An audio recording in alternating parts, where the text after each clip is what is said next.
Hello, my dears. Welcome. Thank you for joining me at Inner Landscapes.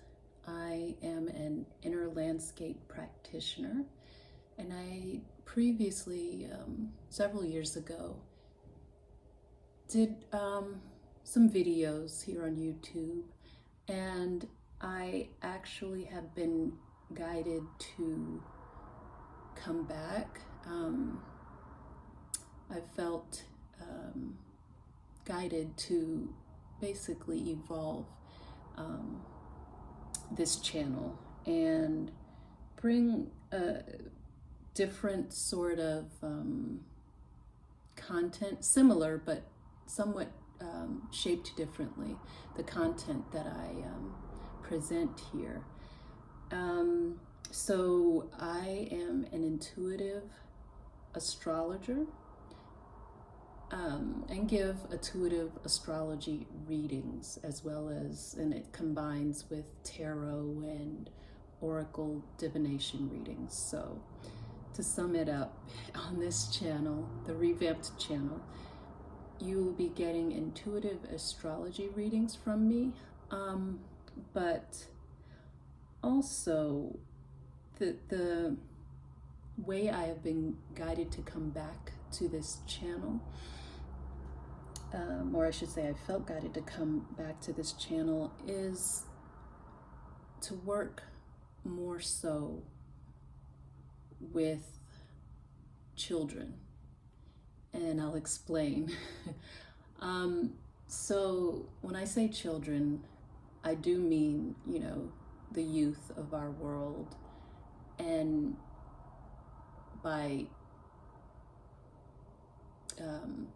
doing so, actually working with the youth of our world, with children, through guiding their parents. So essentially this is astrology for children, kind of like a roadmap or a guide to your inner your child's inner world and workings, but also this can serve for your own inner child. So technically it is for everyone, but it is geared more so to providing a roadmap for your child, or children, or your inner child, how to work with, how to nurture, how to grow and care for your child, not only on a physical, basis, but also on a spiritual, emotional, mental type of basis. So that's why I've decided to incorporate astrology into my readings. So this is a new venture, a new journey for me, and I'm glad you're along for the ride, and we will see where this takes us. To begin with, the way I am seeing myself doing this is by, in the beginning of each video, before I get into actually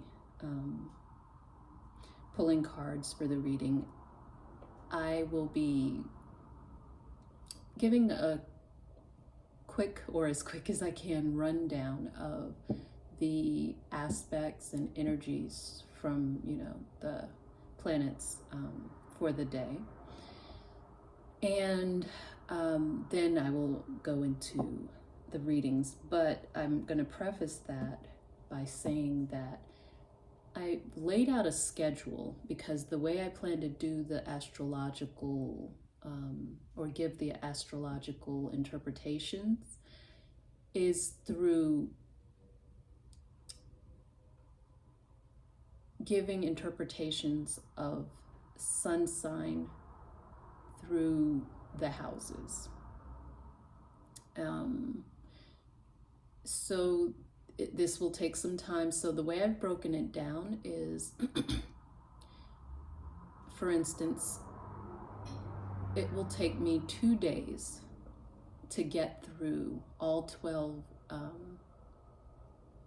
zodiac signs.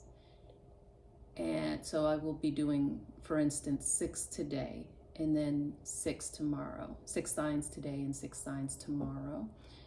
And they all are sun in the first house.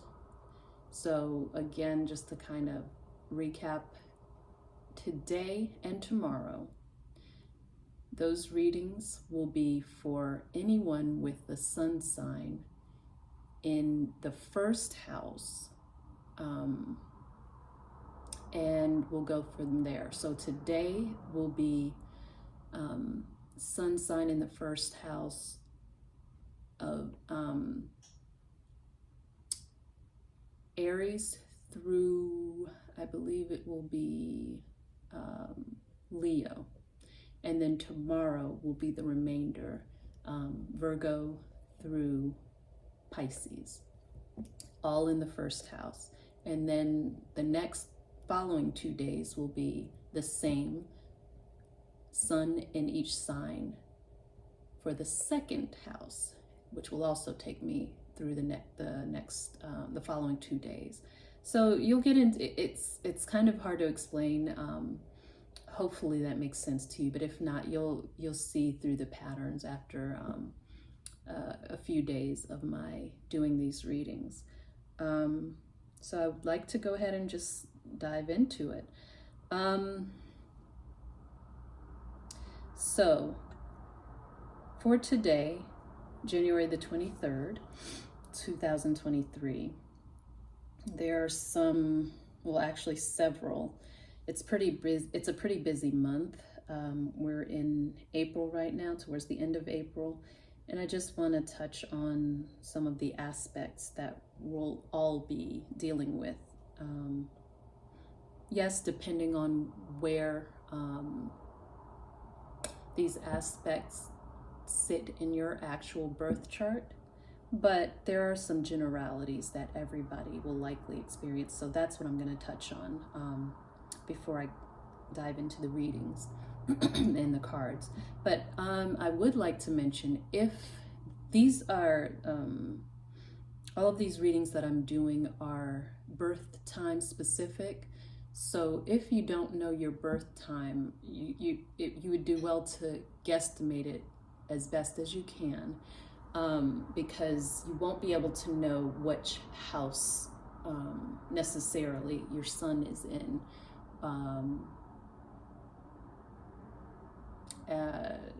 And which sign falls in that house as well. So I recommend doing that, guesstimating your birth time if you don't have it from your birth certificate or word of mouth.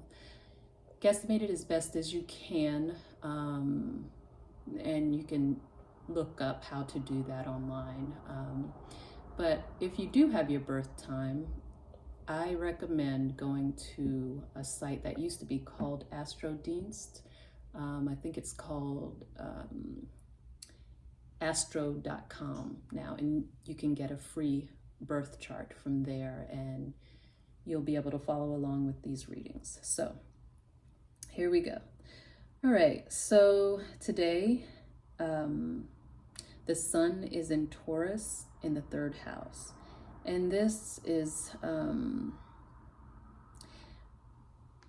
all of these that I'm going to list are my intuitive interpretations from my deep dive that I've done for many, many years now into astrology, and just my own intuition and divination. So sun in Taurus in the 3rd house. This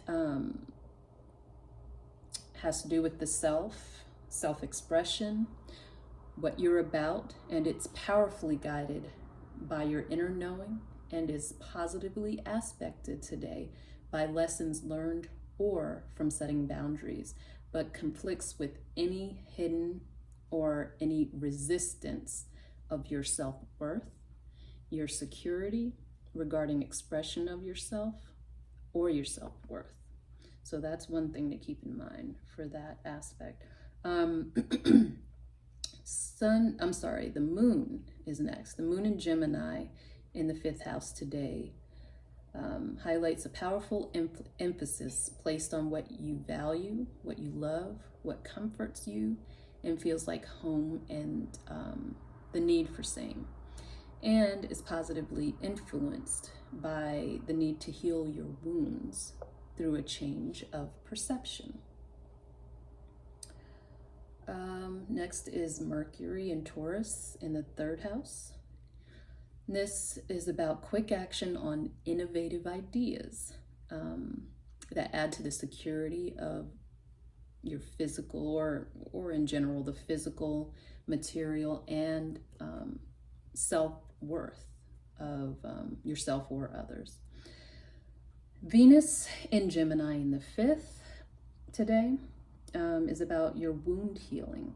And your wound healing is powerfully and positively influenced by another's or your own feelings of love, grace, kindness, and tenderness.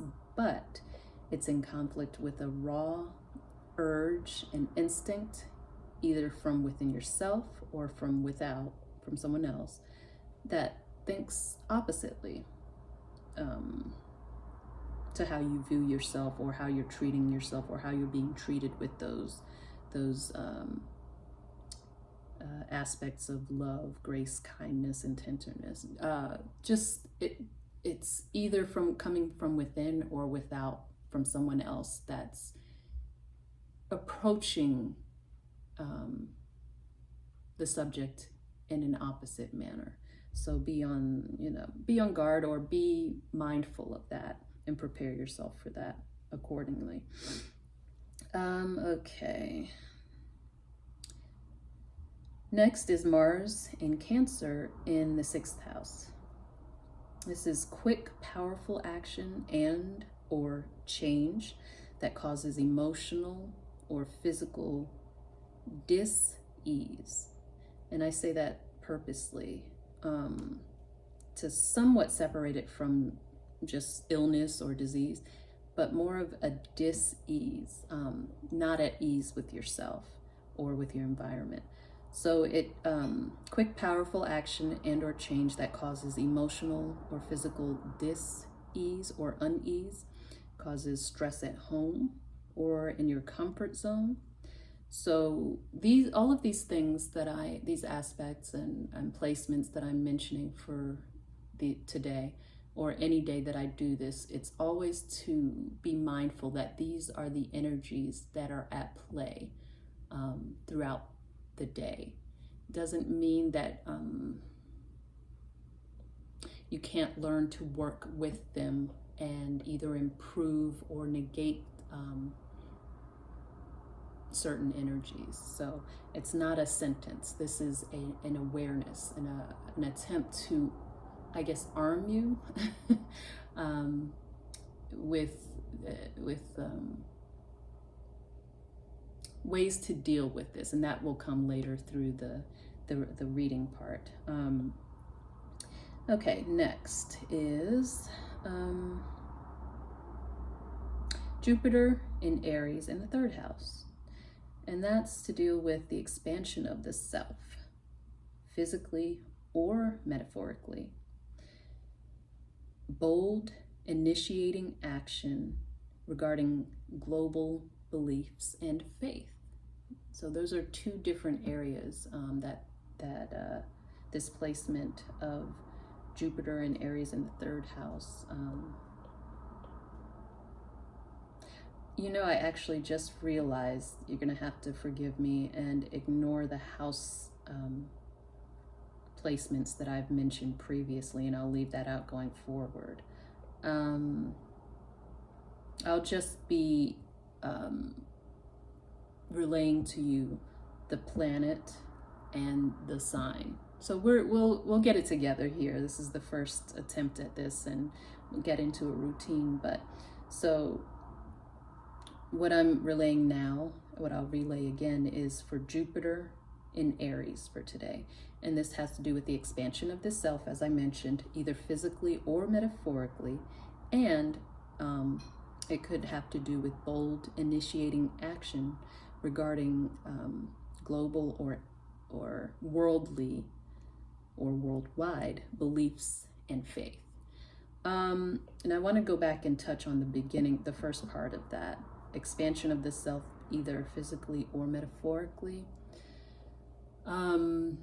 It's interesting because there was a similar placement and alignment of planets yesterday and the day before. It wasn't this one exactly, Jupiter in Aries, but there was another placement that had a similar energetic output that actually I noticed, because I do this I've begun doing this breakdown for myself, for my personal chart every day. And when I did my chart yesterday and the day before, I noticed that similar placement as far as expansion of the self physically or metaphorically. The last couple of days, it actually had a very physical effect, which I had not realized it would, for me personally. I literally had swelling, especially towards my feet, but also my hands. Different reasons, I could go into a million of them. But so when I say give an interpretation like that, like expansion of the self, physically or metaphorically, it actually can, depending on other placements in your chart, it literally can be literal. It might not just be an alliteration or a metaphor.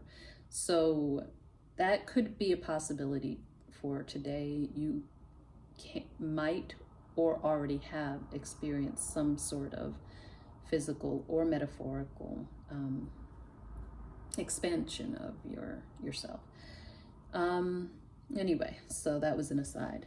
Next is Saturn in Pisces, and that's a positive influence for looking towards your true inner guidance, for direction on your personal goals, or in your personal goals, or with your personal goals, and on how to align the ego with that inner guidance, which will show you where some restrictions or boundaries may need to be put in place in order to achieve your dreams of who, how, and what it is you hope to be. Next is Uranus in Taurus, and this is powerful, quick change that, if adapted to, breaks down barriers to self-worth and personal values, assisting in drawing in your soulmate or in drawing them closer to you. And just as a side note, I did have here, this could happen, this exchange could happen through technology, through internet, through texting, that type of thing, just as an aside. Neptune in Pisces. This is a positive influence for soulmate connection as well. For soulmate connection, attraction, and drawing in what you desire in same. Pluto in Aquarius. This is in regards to the potential for a 180-degree transformation of the physical self or the way you're seen, that brings challenges that actually will bring challenges to your personal inner world or your intimate world or intimate life and the way you see yourself.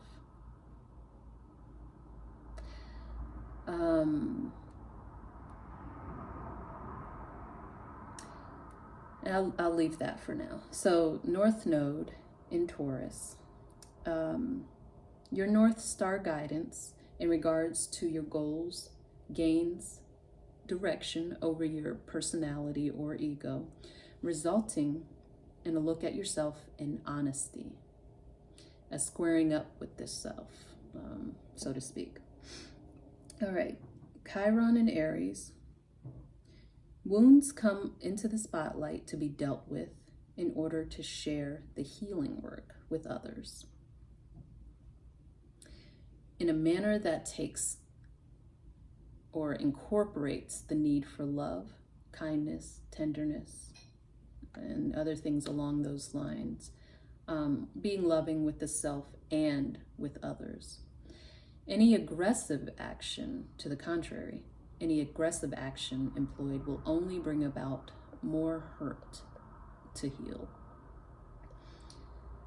All of this, the healing of the wounds and sharing them with others, helps and is a salve for the inner child. Let's see, next series in Virgo.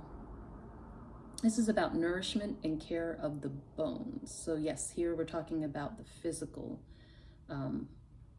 self, bones, and nourishment and care of your mental and physical health in general. Just to pay attention to those things, be extra careful with your health, with bones, fractures, breaks, things like that. Just be more cautious around your day to day, with how you move about your day, and mindful as well. All right, Lilith in Virgo. This is about the raw, primal, instinctual urge of the physical body. Today seems to have to do a lot with physicality, just as a side note as well. Anyway, Lilith in Virgo. The raw, primal, instinctual urge of the physical body, its health. I also picked up that this could also have to do, and I actually did get this fairly strongly, it could have to do with a subservient, and I know this is out there, so I just have to include this as well. A subservient personality and master personality, the interplay of those two in relationships, like sub-master, that type of relationship. That's also highlighted today in relation to raw, primal, instinctual urges of the body. So essentially from that, I'm getting a strong sexual connotation, not just because of the subservient and master personality types and interplay, but just the fact that there's the primal urge being highlighted there and the physical body. So there, that is for whoever needs to be mindful of that.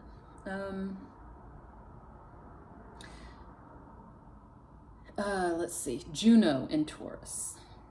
This is coming to powerful inner truths about your soulmate and what you truly want. Changing your life in preparation is possible for one that truly nourishes your soul. And you do this by building and nesting. It's possible that comes into play today. Those energies are strong. Next,